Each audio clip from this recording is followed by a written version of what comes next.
It's Thursday morning. The cat is guarding this box and has been since Christmas.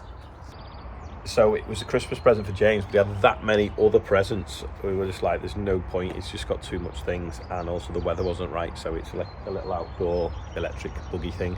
So I'm going to put that together for him now, and then he can play with that today while it's a nice day for once. The lads are going to flatten off some ground for being able to sow the sunflowers as well. So, and someone is up there playing with a little loader. Always have mixed feelings on the 8th of May. It reminds me of the two most traumatic experiences of my life. One was finding out that my friend David took his life, and then the other one was actually the birth of James. Although it was really nice, it was so traumatic. It was a very difficult labour and it was horrendous. But we'll try to not think about them things and just think about the fact he's 2 and he likes tractors. So I think it's that one. But a lot of stuff to go together. Oh. What is it, James? Is it a little buggy? Day 2 of the combine washing continues. Got all that mouldy stuff that's come out of the stone trap. That obviously catches all the bits of rubbish in case we hoover up any bricks. It's all stuff baked to the sieves. It's like plastic. But the hens are like pecking at that, to be honest. It actually smells like chicken food. And that's the airline there. See the little teeth in it. That's for the ratchet on it. Can't believe it's over getting near a year ago since we set off with this. I'm clean. I've got a meeting this afternoon. Stratford-upon-Avon, actually. I'm there tonight as well. The David, who we did the run for, he would have been proud of that run. He just loved combines and epic journeys with them. One of the last things we did together was we took one from Shropshire up to Blackpool on demo and did some cutting up there, and he was so excited because we'd driven it so far, and that was what inspired us to do the 940 miles we did last June, end of May, June. Don't forget there's videos about it if you go back through the catalogue. Combine challenge, just put in combine challenge on YouTube. Anyway, I'm going to jump in the car now and shoot to Stratford-upon-Avon. Morgan's gone to pick the discs up from Ashbrooks, and then he's going to go and work that ground for the sunflowers. While I'm driving here, you can watch this about a Fendt. This video is dedicated to the 724 because we don't know how long it's going to be here for. Now, I always say it's my favourite tractor. I hope its replacement, which is going to be a 728, is equally as good, but I fear it's not going to be. And one of the reasons for that is the 936 has an extra step to get into the cab. When you're jumping on and off it all day, that extra, well, if you've got 3 steps on here and then you go to 4, so what is it, 30% more or 25% more effort to get in. So when you're hopping in and out, I just feel like they're a bit of a climb, the bigger tractors. This though is so manoeuvrable. It's quick on the road, it's smooth on the road. I mean, a lot of people said, oh, how come you got rid of the fast track? You know, was it not really comfy? Well, the front axle suspension on these, which is similar to some on the Valtras, is superb. The tyres on it, on the back, are obviously quite big, and they work as well. And then inside the cab, look at that, pigeons, because the pigeons got in the shed. That beam above, they're a right mess. The cab is, everything just falls to hand. You know, you've got that really nice clear display there. Here, everything is just there. Your thumb can basically do, well, that hand can do everything. Because I'll try and work it out. We've got 8 functions here.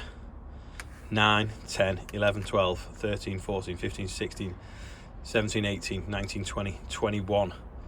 You've got a trigger on the back. That's 22. You got forwards, backwards and sideways. So what's that? 26 different functions, all from that one hand. And then they're all programmable as well. So on a specific task, you could make it so that, in fact, I'll turn the ignition on, you'll see. On a specific task, you could program all these to do different sequences, whether it's pick up at the end or drop down and engage 4-wheel drive and engage the GPS, loads of things really. So that's brilliant, and that's only evolved over time. It has never changed much on a Fendt. This sort of like stop, go, end, and forwards and backwards and side to side has been there a while. This is a nice introduction though to change your cruise control on the move. Yeah, so that's been Fendt for, I don't know, 20 odd years probably. That, you just change shape, but you've got 1, 2, 3, 4, 5, 6, 7, 8, 9, and then a trigger on the front, 10, 11. You can make that do loads, probably 22 different functions. But when I had the rollers on the other day, you could just have your hand on this, fold them up, fold them out, do the tips on there, all in one hand. And now the digital radio on here is also very good. Where is it? There we go.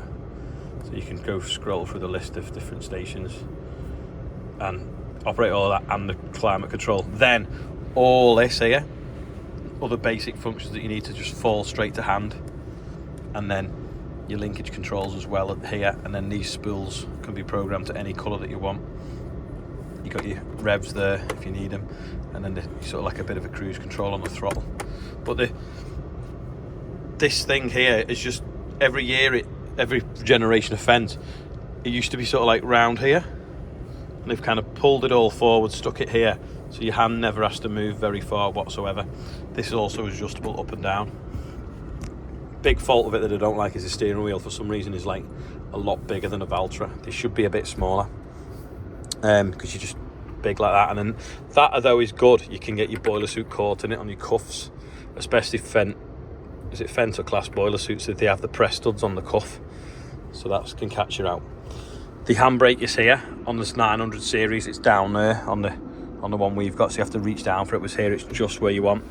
The only other thing is when you couple up to trailers, you do have to go into the screen to release the brake pressure, because a Fendt will put the handbrake on for a trailer that you're using when it's not running. But yeah, I just love this cab. It's just perfect. And the 728 will have a very similar cab, but it's just whether them extra steps are worth it for the extra power.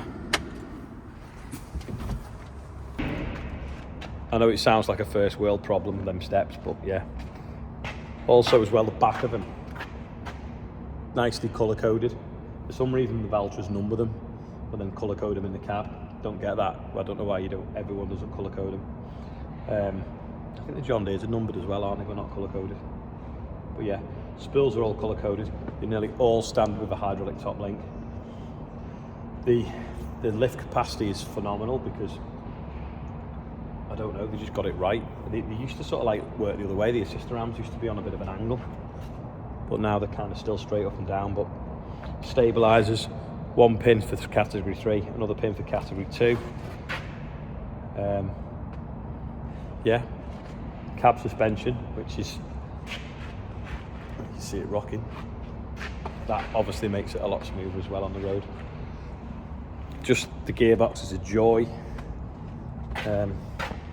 They nearly all come with standard front linkage and PTO, and then obviously you've got the buttons on the front and services on the front. This isn't an advert for a Fendt, because I've already done the deal, but I will definitely miss this tractor, so I thought I'd kind of dedicate a bit of a video into why I think 724 is the best tractor ever made. Some people will argue and say it's a John Deere 6920 or whatever, or a 6250. Well, no one will say that probably, but people like big tractors. But what's your favourite tractor? Mine's been that for 5 or 6 years. Don't get me wrong, before that existed, it was a 1455, but that's because they were big. It's nice to drive, it sounds nice, but you won't want to spend a day in it. But yeah, let me know what your favourite tractor of all time is. In fact, I never even talked about its capabilities, so ignore all the ergonomics, but 240 horsepower in such a compact chassis. So it's a big tractor, but it can also behave like a small tractor. So you put it on the fertiliser spreader, and it's like you're driving a 4-cylinder. Equally, put something big on the back, 6 metre this anything Sumo, you've got that power, and then you've got them good tyres and that good footprint. You can put the power to the ground really well. 728 that's replacing it has actually got, I think it has 2 different varios, one for the front, one for the back, and the turning circle on it is better than a 4-cylinder tractor, and it'd be better than this, even though it's a bigger frame, so it'd be 300 horsepower that. But no, they're just good at road work, good at field work. Just, if you could only ever have one tractor forever, that would be it. What's scary though is, I think one of them now is about 180,000 quid. When the sort of the 716s come out, they were like the equivalent tractor of the day, your average everyday tractor. I think the first one I bought was 69,000, was it? Back in 2007. Yeah, so stuff's gone up astronomically since then. And price of land's probably quadrupled since then. So I suppose that makes the tractor cheap, does it? If the tractor's just slightly more than double? Don't know.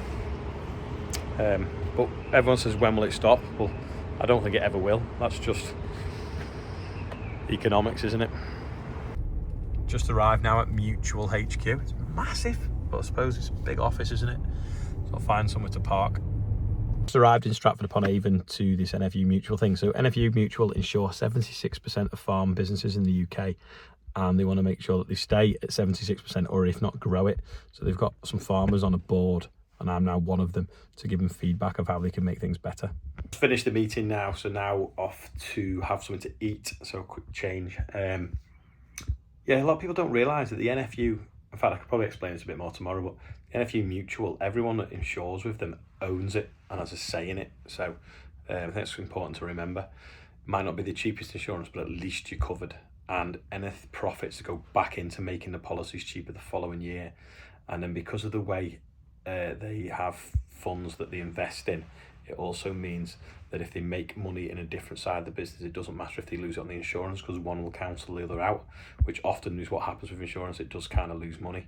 But yeah, worth insuring with them. Anyway, thanks for watching today. Ian's on the birthdays. Obviously, happy birthday, James. He probably won't remember this, but when he's older, he might go back and watch it. So thanks for watching, and I'll see you tomorrow. The absolute size of this one. Mary Cord is 70, George Phillips is 14, Alan Pengilly is 59, Bertie Reese is 10, Tim Massey is 56, Gareth Dilligaff Lewis is 62, Luke Hawes is 47, Mark Wilcox is 28, Gareth Craig is 40, Tom Stamp, happy birthday to you, and my new boss, James Harrison. Happy birthday to you as well. And sorry, Alan and David George are 28, twins. 66,562 raised. Happy birthday, everyone on there. It didn't take him long to work out how to use that.